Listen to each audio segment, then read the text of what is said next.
যোগাসন। যোগাসনে আসন অত্যন্ত গুরুত্বপূর্ণ। এবার আমি বলবো সবথেকে শ্রেষ্ঠ আসন কোনটি। আশ্বাস। নিজেকে আশ্বস্ত করতে থাকুন যে আমি আছি, সব ঠিক হবে, যা হচ্ছে ভালোর জন্য হচ্ছে। এই আশ্বাস আপনাকে জীবনে এমন ধনাত্মক বিশ্বাস দেবে যে আপনি বড় বড় সমস্যার সমাধান করতে পারবেন। এবার যদি কথা বলি সবথেকে কঠিন সময়ের, তাহলে সেটা হলো বিচ্ছেদের। যা মা সীতাকে সহ্য করতে হয়েছে শ্রীরামের জন্য, রাধা কৃষ্ণকেও সহ্য করতে হয়েছে। যে ব্যক্তি বিচ্ছেদের সময় সঠিক পথে চলে এসেছে, সে জীবনে অনেক শ্রেষ্ঠ স্থানে অবশ্যই পৌঁছতে পারবে। এবার যদি কথা বলি সবথেকে জরুরি এবং গুরুত্বপূর্ণ সময়ের, তাহলে সেটা হলো সংযোগ। সকলকে সাহায্য করতে থাকুন। আপনি অন্যদের সাহায্য করে তাদের যত আনন্দ দিতে পারবেন, ততটাই আনন্দ আপনারও জীবনে অবশ্যই আসবে। আসুন আর আমার সাথে ভালোবেসে বলুন, রাধা রাধা। কামবোধ, এটাই আপনার অন্তরের প্রথম শত্রু। বেশিরভাগ মানুষই কামবোধ বলতে লালসা বোঝেন, কিন্তু এটা সম্পূর্ণ সত্য নয়। কামের আসল অর্থ হল কামনা। এটা খুবই সহজ ব্যাপার। মনুষ্য শরীর থাকলে, মানুষের মন থাকলে এই কামনা অবশ্যই থাকবে। এবার এটাই দেখতে হবে যে এই কামনা নেতিবাচক কামনা নাকি ইতিবাচক কামনা। অন্য কারোর জিনিসে নজর দেওয়া, অন্য কোনো মানুষের উপর নজর দেওয়া, কোনো অনুচিত বস্তুর দিকে নজর দেওয়া, এই নেতিবাচক কামনা। আর এই দুষ্কামনা মানুষকে দিয়ে অপকর্ম করাবেই করাবে। তাই মনে রাখবেন, যে ব্যক্তি নিজের কামনাকে নিয়ন্ত্রণে রাখতে পারেন, তিনি সঠিক পথেও থাকেন, সঠিক লক্ষ্যে পৌঁছতেও পারেন। যিনি কামনা নিয়ন্ত্রণে রাখতে পারেন না, তিনি তার পথও হারিয়ে ফেলেন এবং লক্ষ্যচ্যুতও হন। তাই মনে রাখবেন, নিজের কামনাগুলিকে নিয়ন্ত্রণে রাখুন। কাম নামক এই শত্রুর ওপর বিজয় লাভ করুন। আর আমার সাথে ভালোবেসে বলুন, রাধা রাধা। ঈর্ষা, আমাদেরই মনে বসবাস করা আরো একটা শত্রু। তবে এই শত্রু কখনো কখনো আমাদের জন্য লাভদায়কও হতে পারে, কিন্তু যদি আমরা সতর্ক না থাকি, তাহলে সেটা ততটাই ঘাতক হয়ে উঠতে পারে। যদি আপনার কোনো প্রতিদ্বন্দ্বী থেকে থাকে যে এগিয়ে চলেছে, তাকে দেখে আপনার মনে ঈর্ষা উৎপন্ন হয়, আর ঈর্ষাবশত আপনি নিরন্তর চেষ্টা করতে থাকেন, পরিশ্রম করতে থাকেন সামনে এগোনোর জন্য, তাহলে তার দ্বারা আপনার বিকাশই হবে। কিন্তু যদি আপনি নিজের বিরোধীকে শেষ করতে দেওয়ার জন্য অগ্রসর হন, তাকে বিনাশ করার জন্য অগ্রসর হন, তাহলে এই ঈর্ষা প্রথমে আপনার বিনাশ অবশ্যই করবে। একটা কথা আছে, এটা পশু প্রবৃত্তি। আপনি শুধুই নিজের বিকাশের কথা ভাববেন। তিনিই হলেন প্রকৃত মানুষ, যিনি অন্য মানুষের জন্য প্রাণও দিতে পারেন। এই ঈর্ষা যদি আপনাকে বিকাশের পথে নিয়ে যেতে পারে, তাহলে খুবই ভালো। যদি আপনাকে অন্য কাউকে বিনাশ করে দেওয়ার পথে অগ্রসর করে, তাহলে তার থেকে দূরে থাকাই ভালো। যেমন ধরুন, আপনার কাছে একটা সূচ আছে, যার দ্বারা আপনি ছেঁড়া কাপড়ও সেলাই করতে পারবেন বা অন্য কারোর পাত্রে ছিদ্রও করে দিতে পারবেন। আপনি কি চাইবেন, নিজের বিকাশ নাকি অন্য কারোর বিনাশ? সিদ্ধান্ত আপনারই। আসুন আর আমার সাথে ভালোবেসে বলুন, রাধা রাধা। বিষ এবং অমৃত, এর ভিত্তিতেই সংসার চক্র চলতে থাকে। যখন সমুদ্র মন্থন হয়েছিল, তখন এই দুই প্রাপ্ত হয়েছিল। প্রথমে বিষ পাওয়া গেল, তারপর অমৃত। জীবন মন্থন করলেও এগুলো লাভ করা যায়। এবার এই যে বিষ, তা হলো অমৃতের থেকে অনেক বেশি শক্তিশালী এবং সেই জন্যই অনেক বেশি ঘাতকও। এবার বোঝার চেষ্টা করি এই বিষ আসলে কি।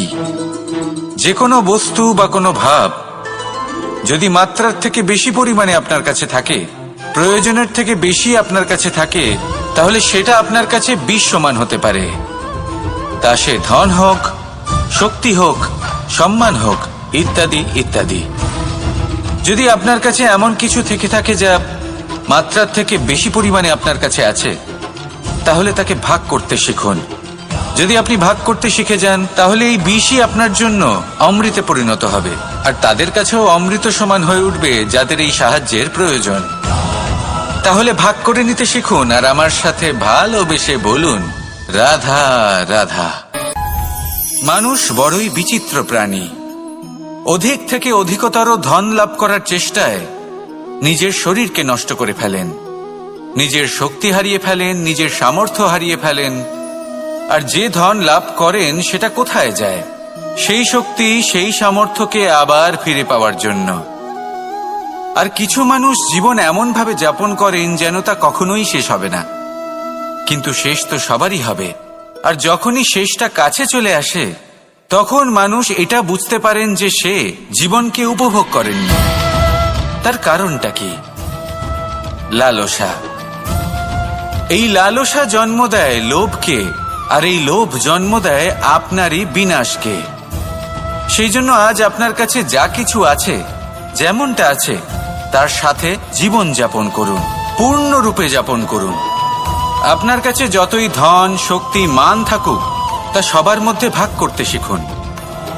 ভাগ করলে ভালোবাসা বাড়ে, আর এই ভালোবাসা দ্বারা জীবন আরো সুখময় হয়ে ওঠে। তাহলে আসুন আর আমার সাথে ভালোবেসে বলুন, রাধা রাধা। মন। জীবনে যখনই কোনো বস্তু বা সুখ স্বাচ্ছন্দ্য অধিক মাত্রায় আপনার কাছে চলে আসে, তখন নিজেকে শ্রেষ্ঠ মনে করার একটা প্রবণতা দেখা যায়, যা হয় আত্মবিশ্বাসে পরিণত হয়, নয়তো অহংকারে।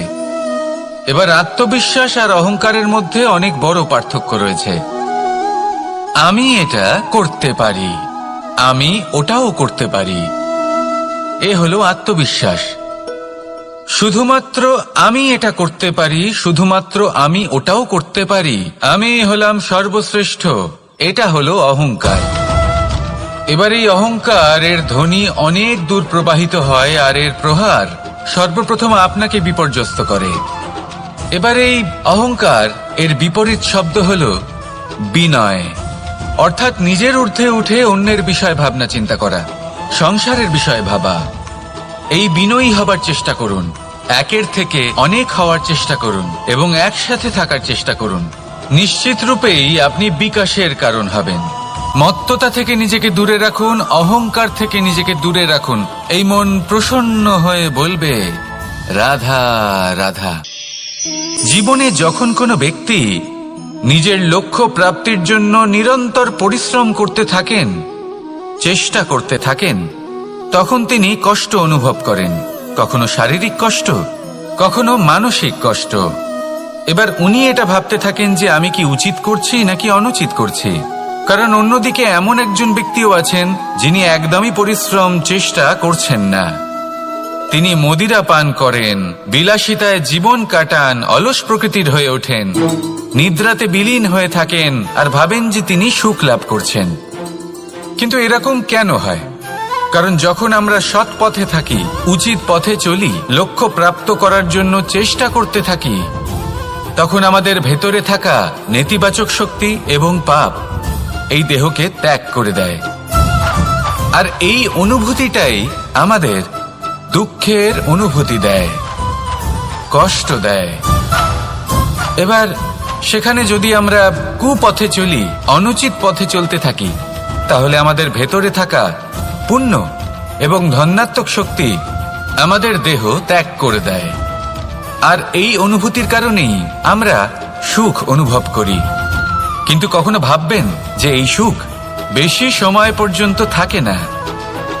সেই জন্য সবসময় মনে রাখবেন, যদি আপনি জানেন যে এটাই আপনার লক্ষ্য, এটাই উচিত পথ, শুভ পথ, তাতে নিরন্তরভাবে এগিয়ে যেতে চেষ্টা করতে থাকুন। এই কষ্ট আপনাকে সুখের পরাকাষ্ঠায় কখন পৌঁছে দেবে তা আপনি জানতেই পারবেন না। আসুন আমার সাথে ভালোবেসে বলুন, রাধা রাধা। আলস্য আপনার আরো একটা অত্যন্ত বড় শত্রু, যা আপনার মনের মধ্যে বসবাস করে আর ধীরে ধীরে আপনার কার্য শরীরের একটা অংশ হয়ে ওঠে। সব কাজে দেরি করিয়ে দেয়, সবকিছু নষ্ট করে দিতে পারে এই আলস্য। এই কাজ আজকে হলো না, কোনো ব্যাপার নয়, কালকে করে নেব। প্রকৃতি আমাদের এটা শেখায় না। ভেবে দেখুন, যদি সূর্য এটা ভাবে যে কাল উদিত হব না, কিছুদিন পরে উদয় হব, তাহলে কি হবে? সমগ্র পৃথিবীর বিনাশ হয়ে যাবে, ঠিক কিনা? দেখুন, এই আলস্য নিয়ে খুব সুন্দর একটা কথা আছে, আলস্যস্য কুত বিদ্যা। অর্থাৎ যিনি অলস হয়ে বসে থাকেন তিনি বিদ্যা লাভ করেন না, জ্ঞান লাভ করেন না, আর জ্ঞান না থাকলে তিনি ধন অর্জন করতে পারেন না। তার জীবনে সুখ স্বাচ্ছন্দ্যের অভাব থাকে, বন্ধুর অভাব থাকে। যেখানে সুখ স্বাচ্ছন্দ্য নেই, মিত্র নেই, আপনজন নেই, জ্ঞান নেই, সেখানে আনন্দ কিভাবে বাস করতে পারে? সেই জন্য কথায় আছে, যিনি কর্ম করেন তিনি এই সংসারে যে কোনো সুখ স্বাচ্ছন্দ্য ভোগ করতে পারেন। তাই কর্ম করুন, সময়কে সম্মান করুন, আর এই আলস্যের উপর বিজয় লাভ করুন। আর আমার সাথে ভালোবেসে বলুন, রাধা রাধা। ক্রোধ আপনার অন্তরের আরো একটা শত্রু। এই ক্রোধ আসলে কি? আপনার মনের এক ভাবনা, যা আপনার মনেই উৎপন্ন হয়। এই মন আত্মার সাথে যুক্ত থাকে। এখন একটা ভাবনা যা আত্মার সাথে যুক্ত থাকে, তাকে অনুচিত কেন বলা হয় সেটা বোঝার চেষ্টা করুন। ক্রোধ কখনো কখনো জরুরি হয়, বিশেষ রূপে তখন যখন আপনি সঠিক পক্ষে দাঁড়িয়ে রয়েছেন এবং সামনের ব্যক্তি অধর্মের পক্ষে রয়েছেন আর বিনম্রভাবে মানছেন না। যেমন শ্রীরাম ক্রুদ্ধ হয়েছিলেন সাগরের ওপর, ওটা উচিত ছিল, আর তা ততক্ষণই উচিত যতক্ষণ আপনি ক্রোধকে নিয়ন্ত্রণ করছেন। যদি ক্রোধ আপনাকে নিয়ন্ত্রণ করতে শুরু করে, তাহলে পরিস্থিতি এমনও হতে পারে, ধরুন একজন ব্যক্তির প্রতি ক্রোধের কারণে আপনি তার ক্ষতি করতে চান। আপনি একটা কয়লা হাতে নিলেন, আর সেই কয়লা সামনের ব্যক্তির ক্ষতি করার পূর্বে আপনার হাত জ্বালিয়ে দেবে। ব্যাস, ক্রোধ এটাই করে, সর্বপ্রথম আপনার ক্ষতি করে, আপনার বিবেক হরণ করে নেয়, আপনি আপনার নিয়ন্ত্রণ হারিয়ে ফেলেন, আর সবকিছু নষ্ট হয়ে যায়। বেশিরভাগ মানুষ ক্রোধে এমন সিদ্ধান্ত নেন যে সেটা তাদেরই বিনাশের কারণ হয়ে দাঁড়ায়। আর কিছু মানুষ বলেন যে আমাদের জীবনে এত যন্ত্রণা আছে, এত সংকট আছে, যে ক্রোধ উৎপন্ন হবেই। আর এরকম সময় এটাই উচিত হবে যে আপনি নিজেকে ক্রোধের থেকে দূরে রাখুন, আর তারপর সমস্যার নিবারণ করুন। আর এই নিবারণই আপনার জীবনকে একটা শ্রেষ্ঠ স্তরে পৌঁছে দেবে। তাহলে ক্রোধ থেকে দূরে থাকুন, সুপ্রসন্ন থাকুন, আর আমার সাথে ভালোবেসে বলুন, রাধা রাধা। মোহ আপনার অন্তরের আরো একটা শত্রু। এবার মানুষ প্রেম আর মোহের মধ্যে পার্থক্য বুঝতে পারে না। কিছু মানুষ ভাবে যে মোহর মধ্যে খারাপ কি আছে? যদি কোনো মানুষের তার বাবা মার প্রতি, তার সন্তানের প্রতি মোহ থাকে, তবে খারাপ কি আছে? খারাপ আছে, আর সেটা তাদের জন্য খারাপ হতে পারে যাদের প্রতি আপনার এই মোহ আছে। এবার মোহ আর প্রেমের মধ্যে পার্থক্য আপনাকে বোঝাচ্ছি। মোহ শুধুমাত্র পেতে চায়, সেখানে প্রেম শুধুমাত্র দিতে শেখায়। এই দুই পরিস্থিতিতেই আপনার হাত প্রসারিত থাকে। মোহের ক্ষেত্রে কোনো বস্তু বা কোনো ব্যক্তিকে লাভ করার জন্য, আর প্রেমে শুধুই প্রদান করার জন্য। মোহর বশে আপনার পায়ে বাঁধন পড়ে যেতে পারে। যদি মাতা পিতার তার সন্তানের প্রতি মোহ থাকে, তাহলে তারা তাদের সন্তানকে কখনো দুঃখে, চিন্তায়, যন্ত্রণায় দেখতেই পারবে না। সেই জন্য তারা সন্তানকে বেঁধে রাখতে চান একটা সুরক্ষিত ক্ষেত্রে, যেখান থেকে না তারা সংসারকে দেখতে পায়, না পরখ করতে পারে, না কিছু শিখতে পারে, না বিকট পরিস্থিতির সম্মুখীন হতে পারে। ঠিক যে কারণে তারা দুর্বল হয়ে পড়ে, অজ্ঞানী হয়ে ওঠে। তাদের বিকাশ সেখানেই স্তব্ধ হয়ে যায়, আর সেখানে প্রেম শুধুমাত্র বিকাশের পথে নিয়ে যায়। মা বাবা যদি সন্তানকে ভালোবাসেন, তাহলে তাকে ছেড়ে দেন যে যাও সংসারকে দেখো, পরখ করো আর শেখো। কিভাবে এর সাথে লড়াই করতে হবে সেটা নিজে শেখো, নিজের শক্তি নিজেই বাড়িয়ে তোলো, নিজের পথ চয়ন করো। সেই জন্য এই মোহর শিকল ভেঙে ফেলুন আর প্রেমকে আপন করে নিন। আর এই প্রেম দ্বারাই বলুন, রাধা রাধা। এই জীবনে আমাদের দুজন সঙ্গী, এক হলো অন্ধকার আর এক হলো প্রকাশ। এবার যখন এই অন্ধকারে আমরা প্রদীপ জ্বালাই, সেই প্রকাশের জন্য অন্ধকার আমাদের উপর রুষ্ট হয়ে চলে যায়। এবার যদি অন্ধকারকে খুশি করতে যাও, তাহলে প্রকাশ আমাদের উপর রুষ্ট হয়ে চলে যায়। এ হলো ঠিক সেই পরিস্থিতি যে আমাদের দুই বন্ধু, তাদের মধ্যে সদ্ভাব নেই। যদি কোনো একজনের মান ভাঙাতে বা খুশি করতে যাও, তাহলে দ্বিতীয়জন অবশ্যই রুষ্ট হয়। সেই অবস্থায় আপনাকে বোঝদারের মতো কাজ করতে হবে যে কখন কাকে সমর্থন করতে হবে, কখন কার সাথে চলতে হবে। যদি পারেন তাহলে সকলকে একসাথে নিয়ে চলবেন। যদি কোনো মানুষের মধ্যে বনিবনা না হয়, তাহলে তাদের মধ্যে সামঞ্জস্য বজায় রেখে সংসারের রীতিনীতির চক্র চালিত করা, এটাই তো হলো মনুষ্য জীবন। এবার এটা কিভাবে করা সম্ভব? শুধুমাত্র প্রেমের দ্বারা।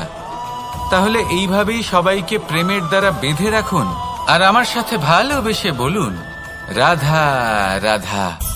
কিছু মানুষ বড়ই বিচিত্র হন, এমনভাবে জীবনযাপন করেন যেন তাদের কোনোদিন মৃত্যুই হবে না।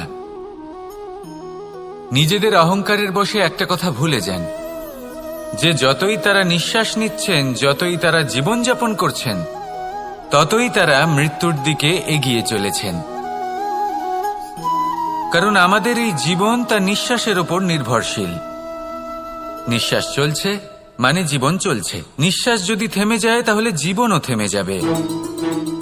আমাদের জীবনের প্রদীপ যে কোনো মুহূর্তে নিভে যেতে পারে, আর কত সময় বাকি রয়েছে সেই বিষয়ে আমাদের কোনো ধারণাই নেই। তাই যে মুহূর্ত আমরা এখন যাপন করছি, সেটার সদ্ব্যবহার করে নেওয়া যাক, কোনো শুভ কর্ম করে নেওয়া যাক, এমন কোনো কর্ম যার দ্বারা আমাদের ব্যক্তিত্বতে এমন এক চমক আসে যে আমাদের মৃত্যুর পরেও এই সংসার আমাদের চিরস্মরণীয় করে। কারণ একটা কথা ঠিক, মৃত্যু হলো একটা অটল সত্য, তাকে মেনে নিতেই হবে, স্মরণীয় করে রাখতেই হবে। যে সময় আছে তার সদ্ব্যবহার করুন আর আমার সাথে ভালোবেসে বলুন, রাধা রাধা। এই সংসারের সব থেকে বড় সুখ কি?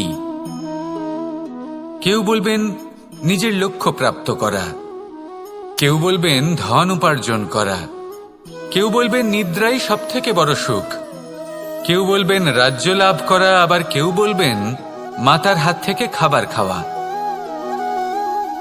আদি ইত্যাদি। কিন্তু যদি সত্যি কথা বলি, এই সংসারের সব থেকে বড় সুখ হল সেবা করা। কখনো কাউকে সেবা করে দেখুন। এই সেবা দ্বারা অন্য কোনো মানুষের আশীর্বাদ লাভ করাতেই সুখ রয়েছে। আপনার সেবা ভাব দ্বারা যখন কোনো মানুষ নিজের অন্তরাত্মা থেকে আপনাকে আশীর্বাদ করে, তার থেকে বড় সুখ আর কিছুই নেই। কারণ প্রত্যেক মানুষের মধ্যে ঈশ্বর বাস করেন। নরের সেবাই হলো নারায়ণের সেবা। নিষ্কাম সেবা করাই হলো সব থেকে বড় সুখ। তাই নিজের অন্তরে সেবার এই ভাব জাগ্রত করুন। যে সুখের কথা আমি বলছি, সেই সুখ অনুভব করেই দেখুন। এই মন সুপ্রসন্ন হয়ে বলবে, রাধা রাধা। মানুষের এই জীবন, মানুষ জন্ম নেয়, একটা নির্দিষ্ট সময়ের পরে এই সংসার ত্যাগ করে চলেও যায়। এবার শুধু এটাই আবশ্যক নয় যে এই জীবনকালকে আপনি যাপন করবেন, শুধু এটাই গুরুত্বপূর্ণ নয়। আবশ্যক এবং গুরুত্বপূর্ণ হলো এটা যে এই জীবনকালে আপনি এমন কিছু করেন যাতে এই সংসারের মঙ্গল হয়, যাতে এই সংসার আপনাকে মনে রাখে, আপনার থেকে প্রেরিত হয়, আপনার মতো হতে চায়, প্রত্যেক বছর আপনার জন্মতিথির অপেক্ষা করে, এমনভাবে আপনার জন্মদিন পালন করে যাতে সেটা মহোৎসবের আকার ধারণ করে। এবার এই জন্মদিন এমনি এমনি মহোৎসবে পরিণত হয় না। তখন হয় না যখন কোনো ব্যক্তি রাজার রূপে বা কোনো গোয়ালার রূপে জন্মগ্রহণ করে।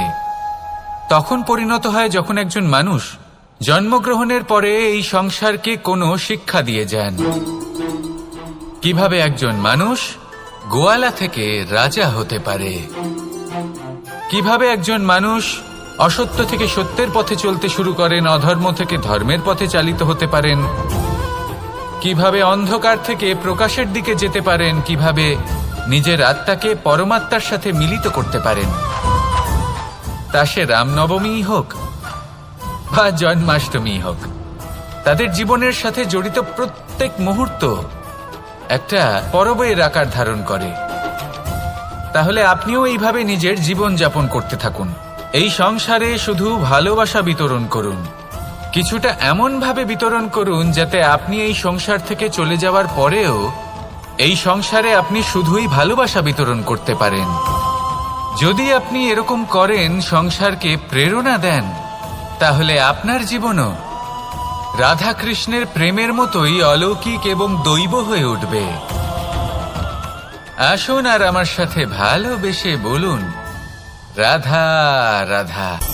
আপনি এটা শুনে থাকবেন যে ছোট্ট একটা বালক সে ঈশ্বরের প্রতিরূপ হয়, কিন্তু এমন কেন বলা হয় তা কি আপনি কখনো ভেবে দেখেছেন?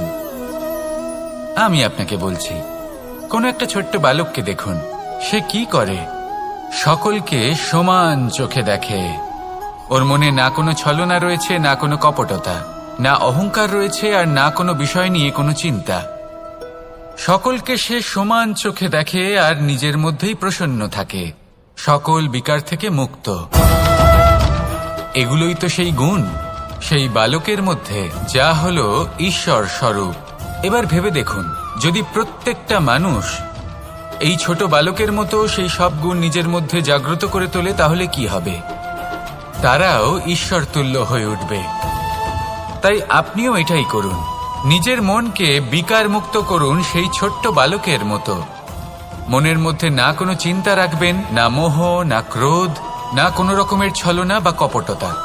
সবাইকে সমান চোখে দেখুন আর নিজের মনেই প্রসন্ন থাকতে শিখুন। এই মন প্রেমময় হয়ে বলবে, রাধা রাধা। মানুষের জীবন বড়ই বিচিত্র হয়। যেই মুহূর্তে জন্ম নেয় একটা প্রতিস্পর্ধায় প্রবেশ করতে থাকে। মানুষ জন্ম নেয় আর প্রতিস্পর্ধা শুরু হয়ে যায় ভাই এবং বোনের মধ্যে সর্বশ্রেষ্ঠ হবার, সবার থেকে এগিয়ে থাকার। তারপরে সে যায় গুরুকুলে, নিজের বন্ধুদের মধ্যে সর্বশ্রেষ্ঠ হওয়ার প্রতিস্পর্ধা শুরু হয়।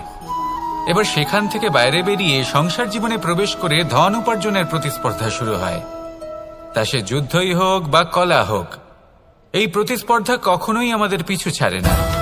তাই যদি প্রতিস্পর্ধা করতেই হয়, তাহলে আমরা মানুষকে সাহায্য করার প্রতিস্পর্ধা কেন করব না?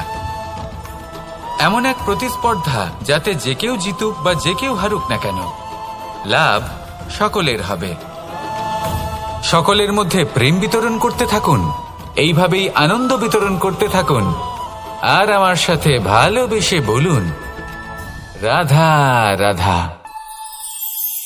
দু রকমের প্রাকৃতিক বেগ থাকে। প্রথম হলো বর্ষা। যখন এর বর্ষণ হয় তখন মাটিকে শীতল করে নতুন ফসল ফলায়। আর দ্বিতীয় হয় পবন, যা আমাদের সর্বদা শ্বাসবায়ু প্রদান করে। অশান্ত এই মনকে শান্তি প্রদান করে, এই ক্লান্ত শরীরে স্ফূর্তি প্রদান করে। আমাদের জীবনে যত আবেগ আছে তা হয় বর্ষার মতো হওয়া উচিত, নয় হওয়া উচিত পবনের মতো। ক্রোধ, মতভেদ, বিবাদ, এগুলো হওয়া উচিত বর্ষার মতো। অর্থাৎ কিছু সময় পরে যেন এরা নিজে থেকেই ছিন্ন ভিন্ন হয়ে চলে যায়। আর যদি পবনের মতো কোনো আবেগ থাকা উচিত, তা হলো প্রেম,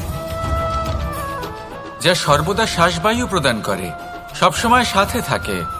একে আমরা অনুভব করতে পারি না, কিন্তু এ আমাদের অনুভব করার জন্য প্রাণবায়ু প্রদান করে। আর যখন চক্রবাতের মতো সে ভয়ঙ্কর হয়ে ওঠে, তখন সমগ্র সংসার বদলে দেয়। এর সারমর্ম একটাই, শক্তি। মতভেদ, ক্রোধ, বিবাদের মধ্যে নেই। শক্তি যদি থাকে, তা আছে প্রেমের মধ্যে।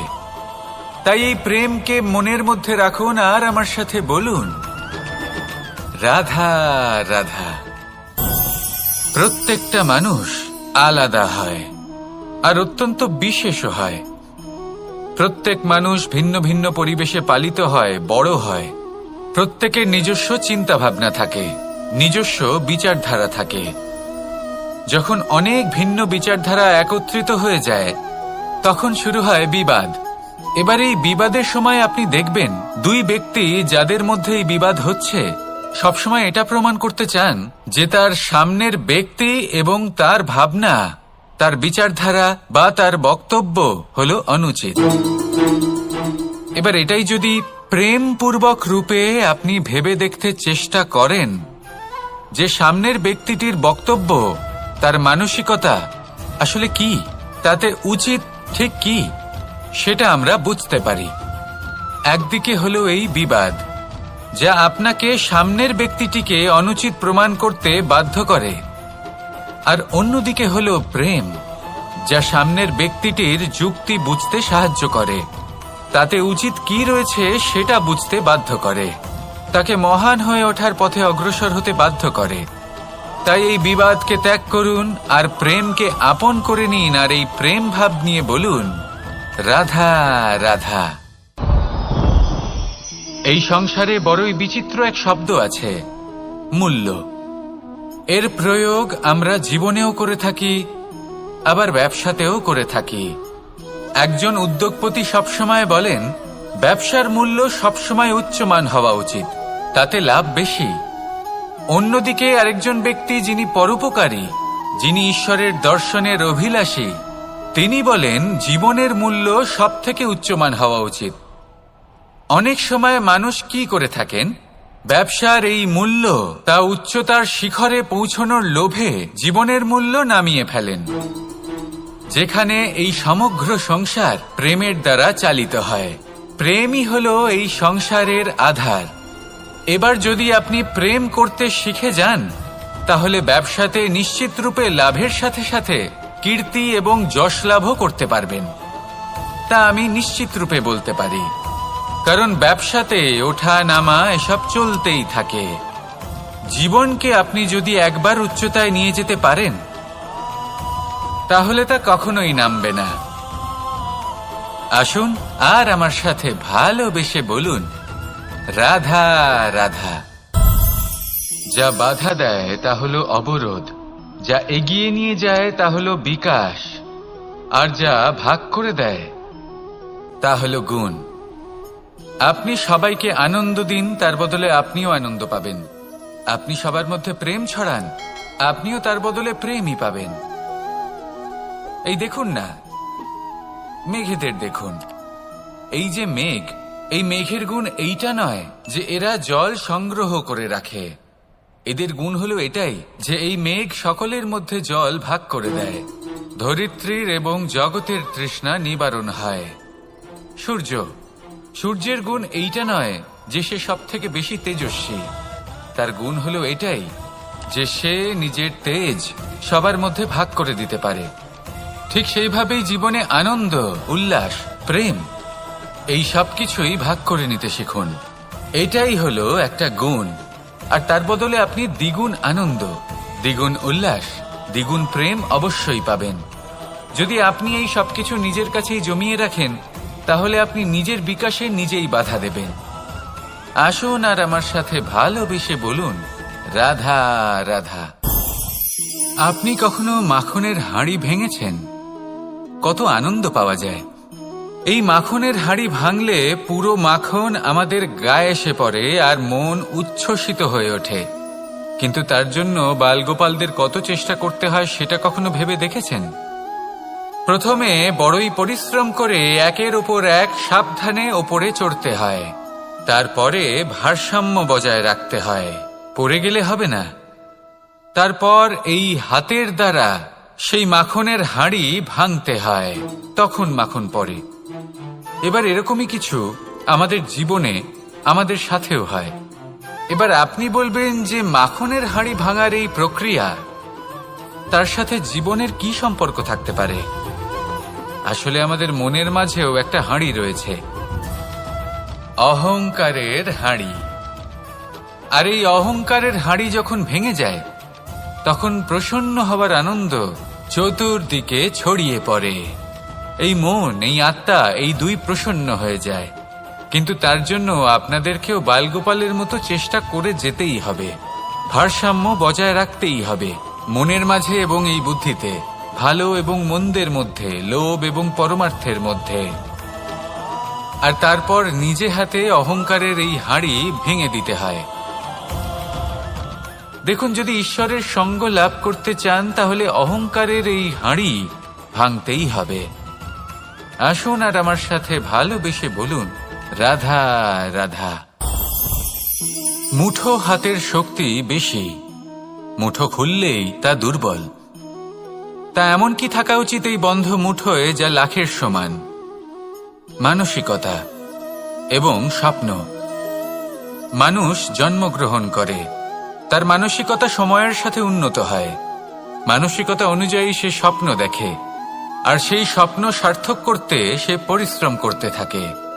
কিন্তু খুব গুরুত্বপূর্ণ একটা কথা আছে যা আপনার মনে রাখা উচিত। আপনার এই মানসিকতা, আপনার এই স্বপ্ন, তা যেন আপনার নিয়ন্ত্রণে থাকে। আপনার বন্ধ মুঠোয় যেন এর লাগাম থাকে, আপনি যেন এর প্রভু হন। যদি তা হয় তবেই আপনি লাভবান হবেন। যদি এরা আপনাকে নিয়ন্ত্রণ করতে থাকে, যদি আপনার মুঠো খুলে যায়, না পথ আপনার নিয়ন্ত্রণে থাকবে, না মানসিকতা থাকবে, না স্বপ্ন নিয়ন্ত্রণে থাকবে। আর যদি তাই হয় তাহলে আপনি আপনার ভবিষ্যৎ নষ্ট করে ফেলবেন। তাই নিয়ন্ত্রণ করতে শিখুন নিজের বিচার বুদ্ধি, নিজের মানসিকতা, নিজের স্বপ্নকে। নিজের এই স্বপ্ন পূরণ করুন আর আমার সাথে ভালোবেসে বলুন, রাধা রাধা।